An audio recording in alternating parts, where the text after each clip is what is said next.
Now, I'd say game week 12 has been pretty average for me so far. Another small red arrow. I'm down to 190k overall, but I've got 4 free transfers in hand. And here are my transfer plans for game week 13.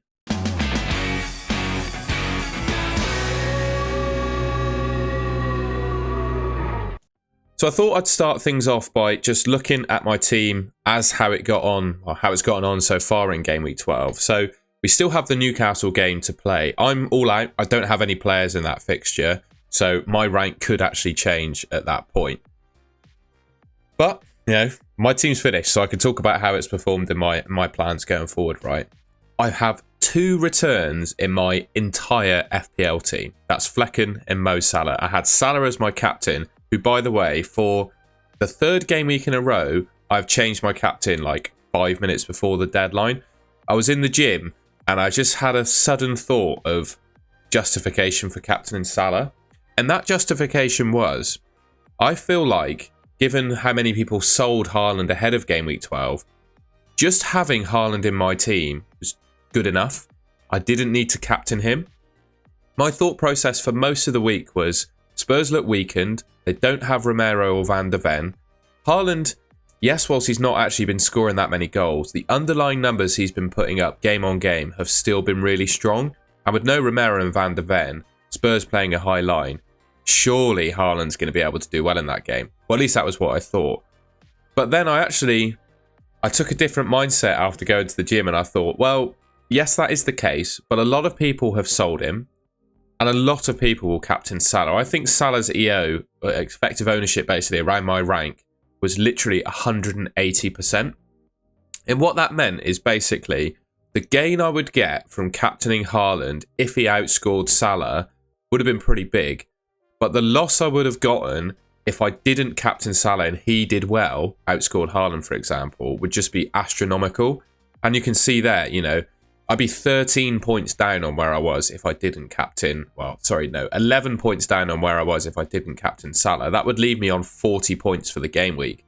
And I think I'd be in a much worse position if I didn't do it, basically. So going for the most popular captain, because ultimately for me it was a bit of a coin flip. I did think on paper Haaland slightly had the edge, but the ownership kind of swayed me to go for Salah, and obviously I don't regret that, and it paid off for me.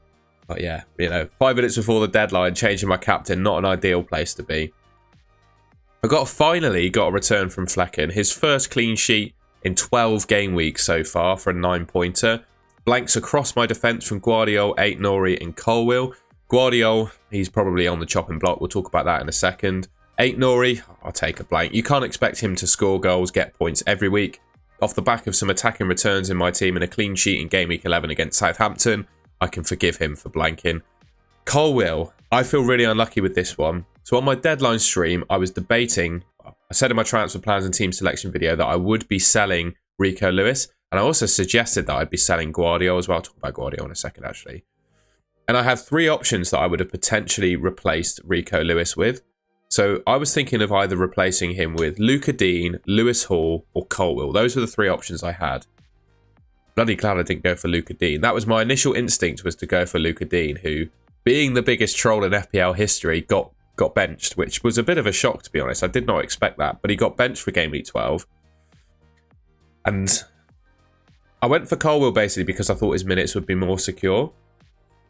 Lewis Hall, I think, is a great option, but with the Christmas period of fixtures coming up, I just think both him and Luca Dean are going to be prone to rotation.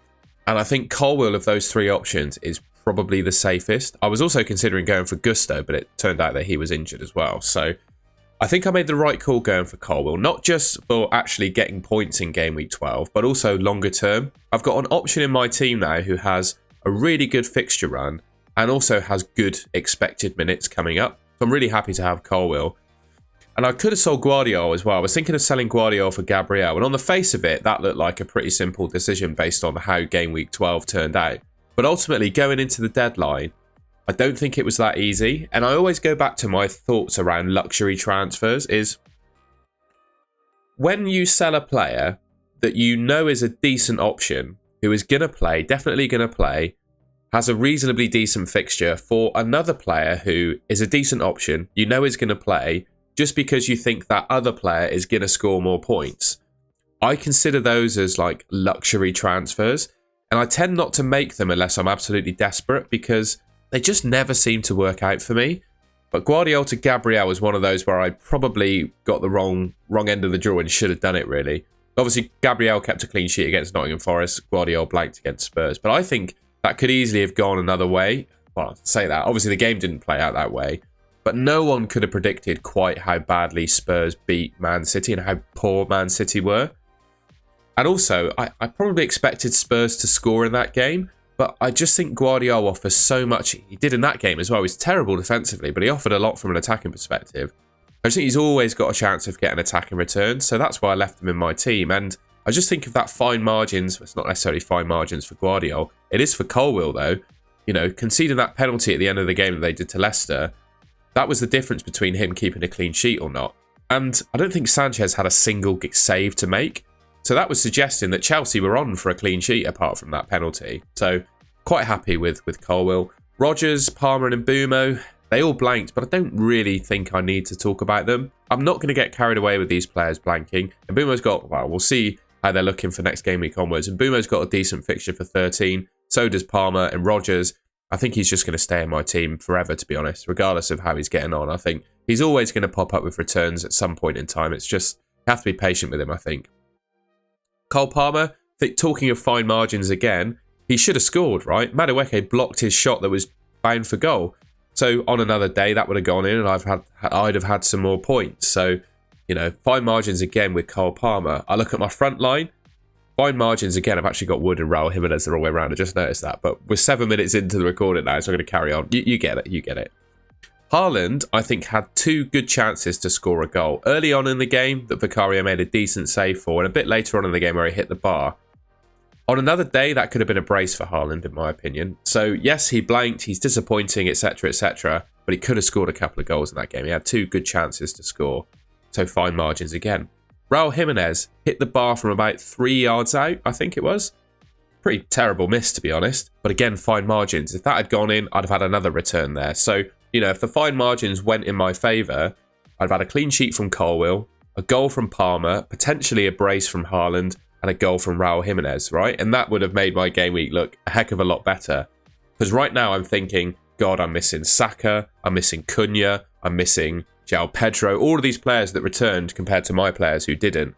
But in reality, it was such fine margins between my players returning and not. But yeah, I'm trying not to get too carried away with it. Obviously, a benching for Chris Wood. I'm quite disappointed with that, but in fact, we'll change over now. The reason I kept hold of Chris Wood is because of his fixture in game week 13. He's got Ipswich. I could not sell Chris Wood ahead of that Ipswich game. I think maybe beyond game week 13, he is sellable. We'll actually talk about that in a second, but that's something we'll get onto. So yeah, that was how my team got on in game week 12, and a rough look at how things are looking for game week 13 onwards, and I'll get into my actual transfer plans now. So first up then, I've been banging on about the Arsenal defence for what feels like 2 or 3 weeks now, and I'm pleased that they kept a clean sheet in game week 12 because it makes me not look like an idiot for banging on about them. But the narrative I've been saying about the Arsenal defence is they've been the best defence in the league for the last 2 seasons, right? And we've only played 12 game weeks this season, which is a relatively small sample size of data. And also, I would say, I'm not saying this is necessarily not Arsenal's fault, but they've been victim to lots of one-off things that have happened this season, which have derailed their chances of keeping clean sheets. I think of all the sendings offs they've had, you know, individual incidents like that this season that have kept them, I think, from looking like the best defence in the league. Obviously, they kept a clean sheet in game week 12, and I don't expect those sort of one-off incidents, etc., to continue. I think they'll have a bit of a better run of fortune. And looking ahead at their next, at least 5 or 6 fixtures, they look really good in my opinion. They've got West Ham, Man United, Fulham, Everton, Crystal Palace, and Ipswich. And I wouldn't rule out the one fixture you're looking at there where you probably wouldn't expect a clean sheet is Man United. But even then, right, it wouldn't be the most outrageous thing in the world for them to keep a clean sheet against Man United, particularly at the Emirates. And you can see there, the clean sheet odds according to 11-5 for the next 5. all of them, they're either 40% or higher to keep a clean sheet. So I go back to my team. I've got Guardiola in there at the moment. Man City are absolutely terrible at the moment. Lost 5 games in a row. Guardiola's about to go to Anfield. And then the fixture congestion just gets absolutely crazy, right? They've got a midweek game in the Champions League. Then they play Premier League Game Week 13. Game Week 14 starts on Tuesday, so it's a midweek, and then it's the weekend. It's an absolute cluster of fixtures. And I just feel, I don't know, the likes of Saliba, Gabriel, their minutes are going to be more secure as well than Guardiola's. So I'm potentially looking at doing Guardiola to Gabriel.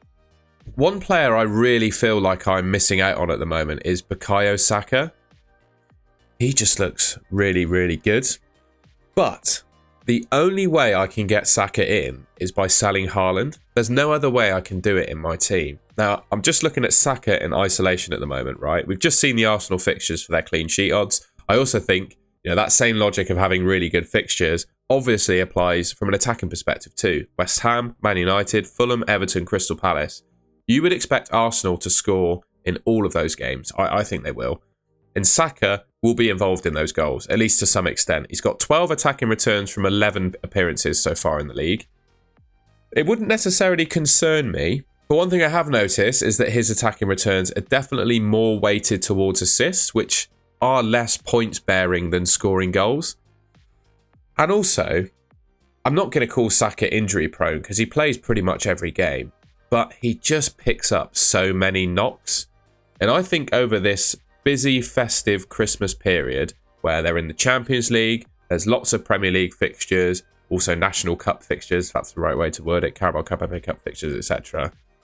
That I think Saka is going to struggle during that period. I think, I don't know about you guys, but I think Saka perpetually, if that's the correct word, I think that is, plays with an injury. He's always got some kind of knock or injury that he's just playing through.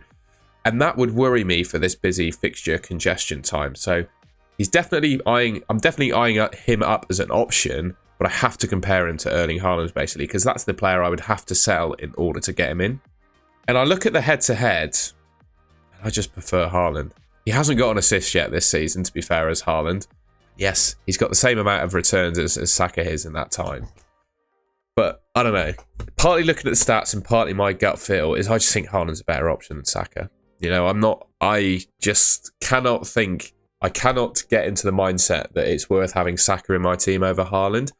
Now, the one argument you could make, I guess, and it's a fair argument, is that I could replace Haaland with, like Isak, for example, get Saka in, and then that would allow me to upgrade one of my other strikers. But who would I get in? Who would I get in that's better than, the likes of Cunha, Chris Wood, João Pedro? In fact, I've got a little stat on the top strikers here. Try and stay with me here. So, if I were to sell Haaland, in fact, we'll go back to my team. Sorry for shifting the screen so often. So, if I were to sell Haaland to get Saka in, this is probably how I'd most likely do it. I would sell Haaland for Isak, most likely. He hasn't played in his game in Game Week 12 yet, so anything could happen there. But I'd probably sell him for either Isak or Nicholas Jackson, or maybe Havertz. I'd probably have to upgrade either Rodgers or Dibbling to get Saka in. And then that's literally all I'd be able to do. I might be able to upgrade one of my other strikers as well. I could upgrade someone like Chris Wood or Raul Jimenez. But I look at the cheap strikers in the game at the moment, and I don't feel a real desperate need to upgrade Chris Wood or Raul Jimenez. I do feel a need potentially to sell Chris Wood coming up. In fact, we'll talk about that now. I think Cunha over the next 5 fixtures, as you can see there on the expected points, is better than Chris Wood. Certainly after Wood plays Ipswich, I think there's a real case to get rid of Wood and buy Cunha. But comparatively, is Cunha a lot worse than, say, Nicholas Jackson, who I'd be able to get in alongside Isak if I sold Haaland? I'm not too sure. Or Watkins, for example. I'm not too sure. I actually think Cunha's playing better than them at the moment. And then I've got Raul Jimenez as my third striker. I'm looking to potentially just do a sideways swap for João Pedro because I think João Pedro is better. And again, I go back to the argument. Is it worth using the cash to upgrade to get someone else in instead of, Raul Jimenez or João Pedro? I look at, João Pedro again versus Jackson and Watkins. I just don't think that's worth it, basically, is my kind of mindset there. Now, I know that there is obviously a case to sell Haaland, right? He's underperforming, he's being disappointing, etc., etc. I get it. But for my team, I'm largely happy with the core structure of my team. It's just one or two odd players here or there that I'm not necessarily happy with. And yeah, I just think the core structure of my team is fine. So, you know, the mindset for selling Haaland for me would be to save cash and redistribute the funds elsewhere. But when I'm largely happy with the structure and the sort of system of the rest of my team, I don't necessarily think that's worthwhile. The other players, I guess, I've spoken about the forward line. I wouldn't necessarily consider upgrading. I would consider upgrading some midfielders. So in Bumo, his fixtures do turn sort of after, to be fair, after the three you see there, Leicester, Villa, Newcastle, I'd probably be looking to sell in Bumo and get maybe Bruno Fernandes in, who is a little bit more expensive. So I'd need a bit of cash to do that. I'd also potentially look to upgrade Flecken, and I'd need a bit of cash to do that. I always say this on all of my videos, people are going to get bored, so I'm not going to talk about my goalkeeper points rule. But I think either Onana or Pickford are going to be the two best or two top scoring goalkeepers come the end of the season. So I probably want to get those two in. And then I could look as well to upgrade my defence. And maybe, like I said, I'm probably going to do Guardiola to Gabriel this week. And then I could also look to get maybe another Arsenal defender in as well to double up on the Arsenal defence. But is all of that much of an improvement on my team as it is currently? And is that... is that because I'd have Saka instead of Haaland in my team? Is all of that better than just having Haaland in my team? That's the kind of debate I'm having in my head at the moment. I know Man City are performing badly. I know Haaland is underperforming. But when you look at the numbers he's put up in his recent games, he's still putting up really good underlying numbers, just not necessarily returning. And it's always just nice to have him in your team. So I'm finding it really hard to get rid of Haaland because... I had a relatively disappointing game week, don't get me wrong, in game week 12, but I'm largely happy with this team. So yeah, right now I think I'm going to keep him. And the most likely transfer I'm going to make is just doing Guardiola to Gabriel. But obviously there's midweek games to go. I'll record my team selection video once we've seen some of the Champions League action, etc. And that will probably give a bit more advice or a bit more detail on what I'm planning to do with my team. But as it stands, the big decision of whether I sell Haaland or not, I think I'm going to keep him. All right, and that's the end of the video. I hope you enjoyed that and found it useful. I must admit, I was not expecting to record a video today. Sorry, Ross. I was meant to be going on FPL therapy with FPL Raptor, who's kind enough to invite me on his show today. Meant to be getting the train to London, literally as we speak at the moment. But yeah, Storm Bert, if people don't live in the UK, there's been a big storm across, most of the southern parts of the UK over the weekend. And all of the train lines to London, where the pod is filmed, are flooded at the moment. So I wasn't able to make it. Had to cancel this morning. So Ross, I'm sorry, man. We'll do something again soon. So yeah. If people were expecting to see me on that pod, I didn't let the cat out of the bag because I didn't want to, out of respect to Ross. And, anything can happen to derail things, quite literally, as it played out. But we'll do something another time. But yeah, just to say, Ross was kind enough to invite me on his podcast, and yeah, unfortunately, I couldn't make it this week. If you enjoyed the video and found it useful, please leave me a like rating. Let me know in the comments if you've got any other suggestions for my team, by the way. I think I've covered the main points and the main players I should be targeting and etc. But if you've got any other ideas, I'd be really grateful to hear it or read it at least in the comments. And I think that's everything. If you haven't already and enjoy my content, I'd really appreciate if you could subscribe to the Goal and Goal channel. Should be just there. There should be a button you can press on your screen just there. And yeah, that's everything. Thank you very much for watching. I really appreciate it. And I'll catch you in my next video.